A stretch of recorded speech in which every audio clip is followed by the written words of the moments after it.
సచ్చినోడు సచ్చినోడు. ఇదిగో నీతో కాపురం చేసే కంటే గుడి ముందు అడుక్కొని బతకడం బెటర్. ఏమే నువ్వు ఆగమన్నా నేను ఆగాను. నువ్వు తీసుకెళ్లి ఇంకో బ్యాగ్ మర్చిపోతున్నావు అని చెప్తున్నా. మరి దానికోసం ఎక్కడ వచ్చి చేస్తావని. ఇంకోసారి నీ గడప తొక్కను రా. వచ్చే జన్మలో కూడా తొక్కకే. తొక్కే వరకు నిన్ను తొక్కేస్తాయనుకుంటున్నా. కుక్క మొక్కమోడా, పొట్టి కుక్క గజ్జి కుక్కవే నువ్వు. సచ్చినోడా. సచ్చిందానా? అమ్మో సరసాలు చాలు శ్రీవారు వేళ కాదు, విరహాల గోల ఇంకా నా వీలు కాదు. అబ్బో అబ్బని తీయని దెబ్బ ఎంత కమ్మగా ఉంది రోయప్ప. నేను పెళ్ళం లేక ఇక్కడ చలిలో ఒక్కడిని వణుకుతుంటే మీరిద్దరు పెళ్ళం దగ్గర మంట కాచుకుంటారా? ఇక నా వల్ల కాదు.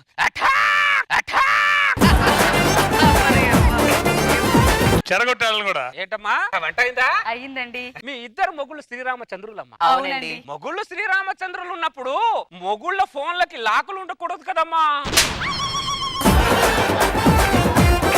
ఆఫీస్కి వెళ్ళాలి, భోజనం వడ్డించు. నీ ఫోన్ ఎక్కడ పెట్టావు? జేబులో ఉంది. నీ ఫోన్ ఎక్కడ పెట్టావు? జేబులో ఉంది. నాకు ఫోన్ లాక్ తీసివ్వు. ఏమైంది ఇవాళ నీకు? ఏమైందా మీకు? ఇదిగో. సావిత్రి అండి. పొట్టాడు దొరికాడు. సావిత్రి పిన్ అని ఒంగోలులో ఉంటది. సావిత్రి పిన్ని అని సేవ్ చేసుకోవచ్చుగా. పొట్టాడు మిస్ అయిపోయాడే. కుమారి ఆఫీసా? ఈడు దొరికాడు. ఆఫీసులో ఆయనే టీలు గీలు అందిస్తుంటది. మిస్ అయిపోయాడే. బ్యూటిఫుల్ లవ్ అండ్ మెసేజ్ వస్తుందండి. ఇప్పుడు దొరికాడు. నా పేరు బెప్పం అండి. నా పేరు అప్పం అండి. నా పేరు లప్పం అండి. నాకు ఈరోజు శోభనం అండి. మీకండి? మొదటి రాత్రి అండి. మీకు? నాకు ఫస్ట్ నైట్ అంటున్నారండి.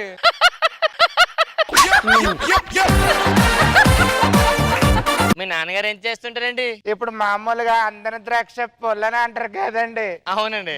పుల్లగలైనప్పుడు నిమ్మకాయ పిండుతూ ఉంటాడండి. ఏమండి మీ నాన్నగారు ఏం చేస్తారు చెప్పరేంటి? ఇప్పుడు చిలికి గాలివని అంటారు కదండి. అవునండి. దాంట్లో కవ్వం మా నాన్న తిప్పుతుంటాడండి. మరి మీ నాన్నగారండి? ముందుంది ముసళ్ళ పండగ అంటారు కదండి, ఆ పండగ మా నాన్నే చేస్తుంటాడు డెకరేషన్లు అయ్యి.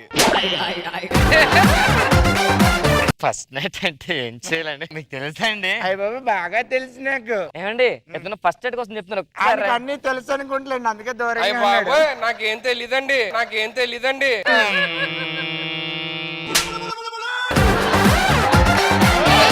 ఇంకా చెప్పండి. సింపుల్ అండి. పాల గ్లాస్ ఇవ్వగానే ఇలా తాగిన తర్వాత అండి ఇలా తుడుచుకుంటే సరిపోతుందండి. ఎలా అండి? ఇలా అయినండి. ఏం తెలియదు అన్నారా మరి అలా చూస్తున్నారండి? తెలీదండి, మామూలుగా చెప్పారని నేను చేస్తున్నానండి.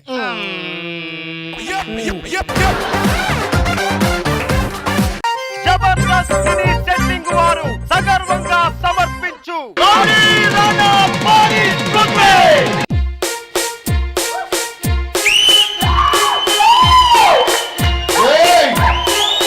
హాయ్ కుమారి. అబ్బో అమ్మాయి గారికి అలకెక్కువే. ఏ చిలుపులు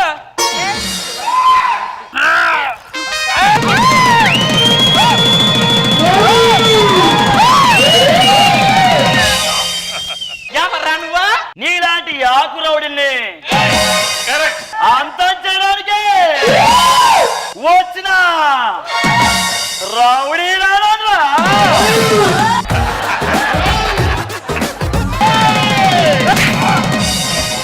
నా చేతుల్లో ఎవరైనా సరే చచ్చిపోవాల్సిందే. నా గురించి నువ్వు ఏమనుకుంటున్నావురా? ఇప్పుడు నేను గ్లామర్ ఏంటో చూపిస్తా.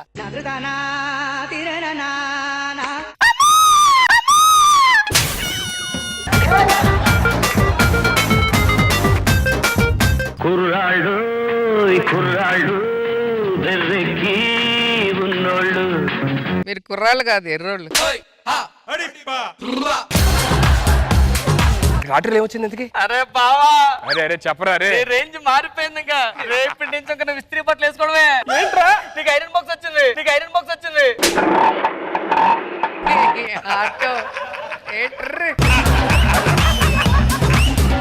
పక్కింటి వాళ్ళు కూడా ఇస్త్రీ బట్టలు వేయచ్చు.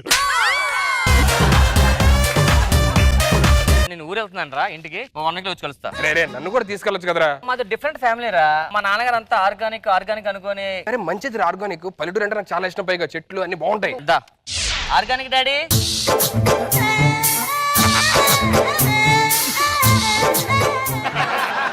ఎరా ఇప్పుడు వచ్చావు? ఇప్పుడే మా ఫ్రెండ్ సుధీర్ అని. ఏనా బాగున్నావా?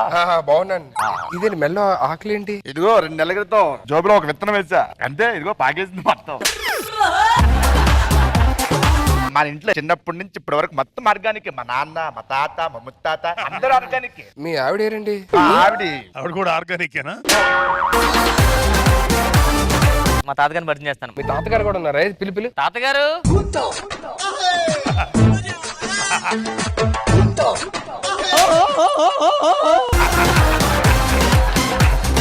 అరే ఆనంద్, పొయ్యి మీద పాలు పెట్టాను చూడరా. అలాగే తాత. గురుమూర్తి, అరే రమణమూర్తి, చాలా సంవత్సరాల తర్వాత నిన్ను చూడడం చాలా సంతోషంగా ఉందిరా. నీకేం కావాలన్నా నన్ను అడగరా. నీ బాల్య స్నేహితుడు నీ పక్కనే ఉన్నాడని సంగతి మర్చిపోకరా. మర్చిపోను. నిన్నెలా మర్చిపోతాను రా రమణమూర్తి. అంత దుర్మార్గం ఏం చేశాడు అతను? చిన్నప్పుడు నా పలకాన్ని పగలగొట్టాడు సార్ వాడు. బాబు ఆనంద్, చెప్పు తాత. మీ తాతకి చిన్నప్పుడు పోలీస్ అవ్వాలని కోరిక చాలా బలంగా ఉండేదిరా. అయితే సరే, ఎంత కష్టమైనా సరే మా తాతకి ట్రైనింగ్ ఇచ్చి పోలీసింగ్ చేస్తా. నెత్తి మీద టోపీ పెట్టిస్తా. నువ్వు టోపీ పెట్టు, మీ తాతకి నేను లాఠీ పెడతా. నువ్వు పోలీస్ అవ్వాలనే కోరికని నేను తీరుస్తా తాత. నీకు నేను ట్రైనింగ్ ఇస్తా. లేపు తాత, లేపు. 20 కేజీలు పెడితే మీ తాత ఎప్పుడు పోలీస్ అవుతాడ్రా? 50 కేజీలు పెట్టు. ఏం జరుగుతుందిరా ఇక్కడ? మర్చిపోయావరా? చిన్నప్పుడు నువ్వు నా పలక పగలగొట్టిన సంగతి మర్చిపోతావరా రమణగా?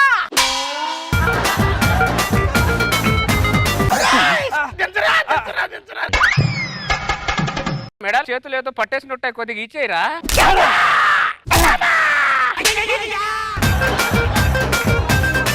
గురుమూర్తి, దరిద్రుడా, ఇదంతా ఎందుకురా? పలక ఒక మంచి ఆర్టిస్ట్ ని పెట్టుకొని సినిమా తీద్దాం అనుకుంటున్నా సార్. సార్ ఫస్ట్ సీన్ మనం లవ్ సీన్ లోకి వెళ్ళిపోతాం. ఆ అమ్మాయి వచ్చి మిమ్మల్ని ప్రేమిస్తానంటుంది. నేను కూడా నేను ప్రేమిస్తాను. Okay, action. I love you Sudheer. నీవంటే నాకు ఇష్టం. సార్ పట్టుకుంటాదేంటండి? ఎలా పట్టుకుంటది? పర్వాలేదు సార్, సినిమా అంటే ఆ మాత్రం పబ్లిక్ యాక్సెప్ట్ చేస్తారు. అసలు సినిమా పేరు ఏంటి అనుకున్నారు? ఏంటి? సుధీర్ హార్డ్వేర్.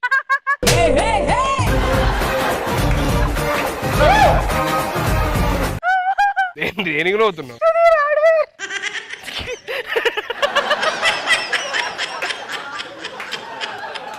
అయ్యి బాబోయ్, కళ్ళ నీళ్ళ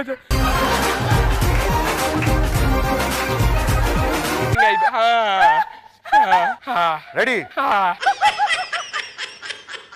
మా స్కిట్ చేయాలమ్మా మేము ఇక్కడ. నెక్స్ట్ అద్భుతమైన scene sir, rain song. Rain song వద్దు సార్. అయ్యో మీకు అర్థం కావట్లేదు. మీ బాడీ తడుస్తుంటే మహిళా ప్రేక్షకులు ఎదురు చూస్తున్నారు ఆ కండలు చూడడానికి.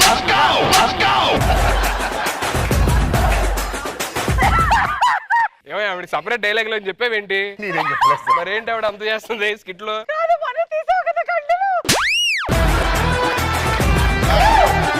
నా పేరు దయాకరు. నా వయసు 40 సంవత్సరాలు. పెళ్లి చూపుల కోసం వచ్చిన. నాకు పెళ్లి కాలేదని తెలిసి రష్మి చూడు ఎంత ఆనందంగా ఉందో. ఎందుకంటే ఇద్దరిది ఒకే వయసు. అందరూ అదే పడవలో ఉన్నాము. నేను పెళ్లి చూపులకు వెళ్ళడం, ఆ అమ్మాయి నన్ను చూడడం, సాయంత్రం వాళ్ళ నాన్న కాల్ చేయడం, దయాకర క్షమించు మా అమ్మాయి ఇంకా చదువుకోవాలంటుంది అనడం. చేసుకోవడం కన్నా చదువుకోవడం బెటర్. చదువుకో, లేకపోతే ఆర్పితో పెళ్లి చేపిస్తాము. ఈసారి అలా కాదని PhD చదివిన అమ్మాయి దగ్గరికి వెళ్ళే పెళ్లి చూపులకి. ఎందుకంటే అంతకన్నా చదువులు ఉండవు కదా. చూశాను, వచ్చేసాను. వాళ్ళ నాన్న కాల్ చేస్తే దయాకర క్షమించు మా అమ్మాయి మళ్ళీ మొదటి నుంచి చదవాలనుకుంటుంది అన్నాడు.